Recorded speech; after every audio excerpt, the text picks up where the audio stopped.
السلام عليكم متتبعين، كي دايرين؟ امور مزيانه الحمد لله. قصه اليوم ديال الراقصه فتاح. الراقصه مؤنث وفتاح مذكر، شنو هي العلاقه بيناتهم؟ وعلاش هاد فتاح ولا راقصه؟ واش الظروف ديالو هي اللي جبراته انه يلبس بدله ديال الرقص الشرقي ويشطح في الكباريات؟ هاد القصه هذه لا تبعتوها غادي نتعرفوها بطبيعه الحال. ايوا سيادي، هذا واحد السيد سميتو سي سعيد، مزوج وعنده جوج الوليدات، عنده فاتحه وفتاح. ملي دار شويه ديال الفلوس بغا يتزوج المراه الثانيه، قالها لمرتو رفضات، قالت لي اما انا واما هي. قال لها ما طلبتي على الموجود، طلقها بجوج الاولاد، لقات راسها على الضص ما عندها حتى ريال وعندها جوج ديال الدراري. بطبيعه الحال السي سعيد مشى عاش حياته، اتزوج وبدا طالع درجه درجه، ولا لاباس عليه ومعروف في المدينه. ولادو عايشين الفقر. فاتحه وفتاح ما كملوش القرايه ديالهم. فاتحه ملي كبرت تزوجت ومشات عاشت مع راجلها. فتاح وبدا مره كيمشي عند الاب ديالو، كيمشي عنده الفيلا وكيتسنى حتى يجي. كان تيدور معاه. فتاح ولا تقريبا في العمر ديالو شي 32 عام. قال ليه باه واش انت غتبقى كل مره تجي عندي انا نعطيك الفلوس تمشي تخسرها وتولي تجي؟ خاصك تخدم، خاصك دير مستقبل راسك، ما تبقاش عوال عليا انا. قال ليه با انا راك عارف بانني ما قريت، ما عندي لا ديبلوم لا حتى شي حاجه، فاش غنخدم؟ قال ليه انا غنعاونك هاد المره هذه، ولكن مره اخرى راه ما نعرفكش، ندير لك البيرمي ونمشي لك طاكسي وتخدم عليه وتزوج. قال ليه واخا. وفتاح دار كلشي في دقه واحده، تزوج، دار بيرمي وباه دار ليه طاكسي وخلص ليه المصاريف كامله ديال الزواج ديالو وديال الطاكسي كلشي. وقال ليه دابا ما تعرفني ما نعرفك، خدم على راسك. وفتاح بزاف ديال الكليان ولاو تيعيطوا له. من بين هاد الكليان كانت واحد البنت سميتها رشيده، عندها 30 عام، خدامه في واحد الكباري. واحد النهار سولها اش كديري في هذا الكباري؟ قالت له شنو تندير في الكباري، راك عارف الكباري شنو؟ قالت له انا راقصه. قال لها الشيخه؟ قالت له لا، والرقص الشرقي ما عنده حتى علاقه بالشيخه. قال لها فيها فلوس؟ قالت له فيها فلوس، ولكن كانت فيها الفلوس من قبل، مادام ما بقاش. قالت له هذه شحال؟ راك كنجيب 50 حتى 60 الف ريال. قال لها واش في الشهر؟ قالت له اش من شهر؟ راه النهار، ولكن راه ما بقاتش. قال لها علاش؟ قالت له لان شي وحدين تصطفلوا على هذا الميدان. قال لها شكون؟ قالت ليه نوع من الرجال حتى هو تيلبس، قالت ليه اللبسه ديال اللبس الشرقي، تيطلع فوق المنصه حتى هو تيبدا تيشطح احسن منا حنايا. والغرامه على بحال هاد الاشكال تتكون كثيره بزاف، كثار من داكشي اللي كيتغرم علينا حنايا. المهم ورسل رشيده لدارهم ومشى في حاله. فتح ولا تيدخل عند رشيده للدار، دخلوا في واحد العلاقه محرمه هو وياها، سواء كانت معها امها في الدار سواء كانت امها ما كايناش، ما على علم باي حاجه كديرها بنتها، موافقه وراضيه وساكنه معاها. واحد الليله قال ليها رشيده انا ديك الفكره ديال الراجل كيلبس لبسه الرقص كيطلع على المنصه وتيشطح وتيغرموا عليه، انا راه بغيت انا ندير هذيك الخدمه. قالت له كيفاش غدير؟ انت عندك طاكسي خدام بخير. قال لها لا، الطاكسي داكشي الفلوس اللي كيدخل ليه ماشي بحال داك الراجل اللي كيشطح، انا بغيت حتى انا ندير في حاله. رشيده قالت لي هي علاش لا، ولكن راه فيها عندها شروط. انا غنهضر لك مع الشاف، وإلا بديتي تخدم نص الغرامه اللي غتشطها غتقسمها معايا انا في النص. قال لها واخا. قالت له ثاني حاجه خاصك تتعلم الرقص الشرقي. هذا الرقص الشرقي عنده ضوابط، عنده بزاف ديال الحوايج، راه ماشي اجي وشطح. بدات كدير ليه دروس في الدار وتتعلموا، ولبساتو كسوه من عندها كسوه ديالها، وبدا يفتح تيتعلم. وكان تلميذ مجتهد، كان ذكي، ما تعطلاتش معاه رشيده وقالتها لمول الكباري وقال لها جيبيه. ونهار اللي غتديه قالت له خصك تمشي عند الحلاق قاد الوجه ديال، قالت له حيد الحجبان، دير هادي دير هادي. ويقول لها نحيد الموسطاج ونحيد اللحيه. قالت له لا، علاش غتحيد اللحيه؟ واللحيه خليها، اللحيه هي اللي غتجيب لك الفلوس. السيد ما فهم والو. جات له وقيته لبس لك اللبسه السي فتاح وطلع لك فوق المنصه وبدا تيشطح.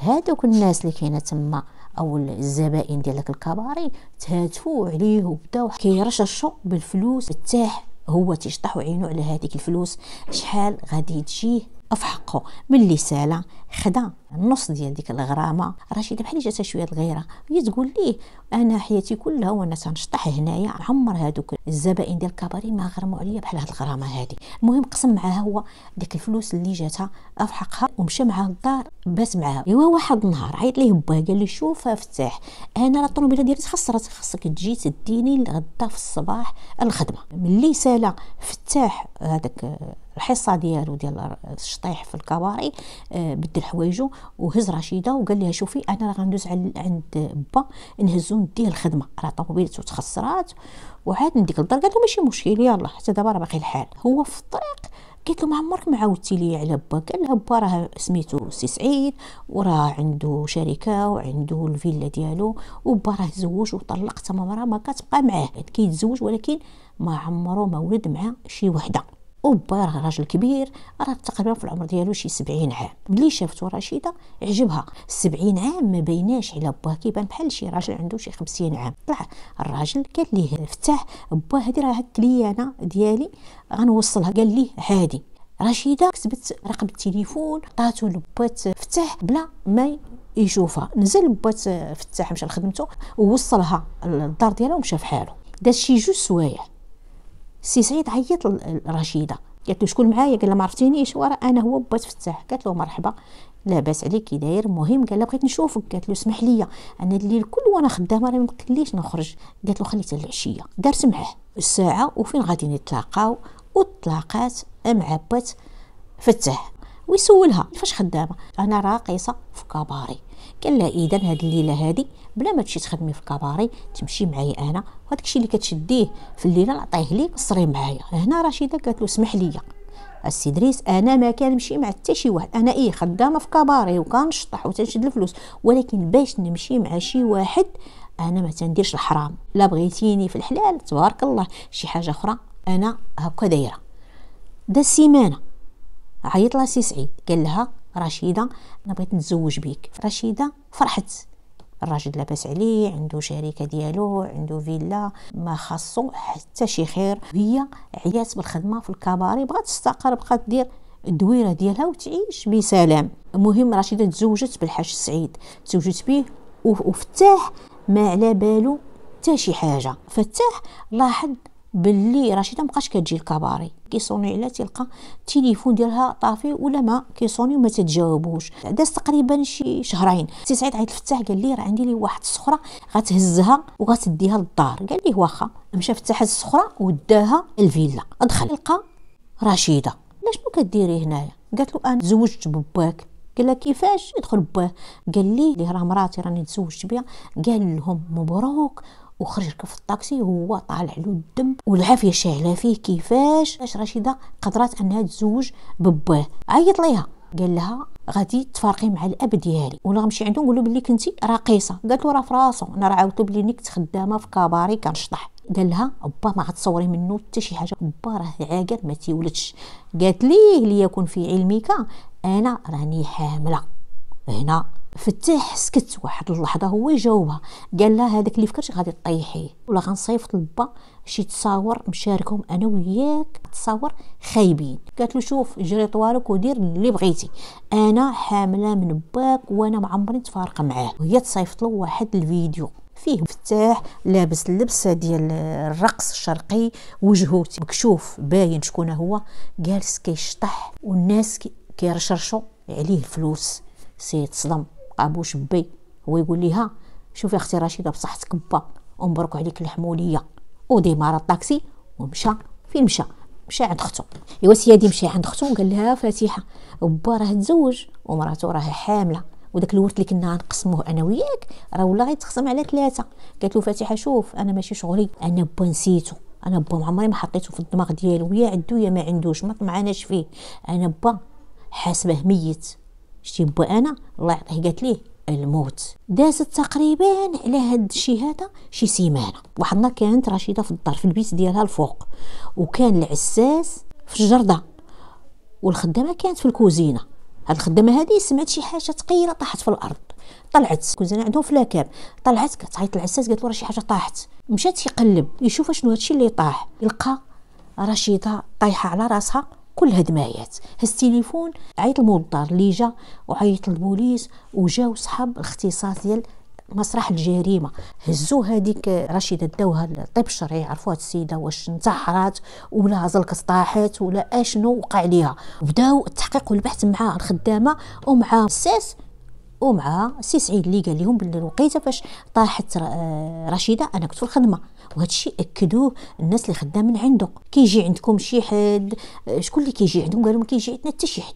قال لهم سي سعيد ما كيجي عندي انا حتى شي واحد، انا راه عايش هنا ومرتي والخدامه والعساس. بقاو تيقلبوا على الكاميرا، لقاو السيد ما داير حتى شي كاميرا في الدار ديالو. واحد الناس مقابلين معاه داير الكاميرا، ولكن داك الناس مشاو دقوا عليهم ما كاينينش. التقرير ديال الطبيب الشرعي ملي خرج كيقول باللي رشيده شي حد قتلها عاد لاحه من البالكو، ماشي عمليه انتحار. وعطاوهم الساعه اللي تقتلت فيها رشيده. شكون اللي جا دخل عند رشيده وقتلها ولاحه من البالكو؟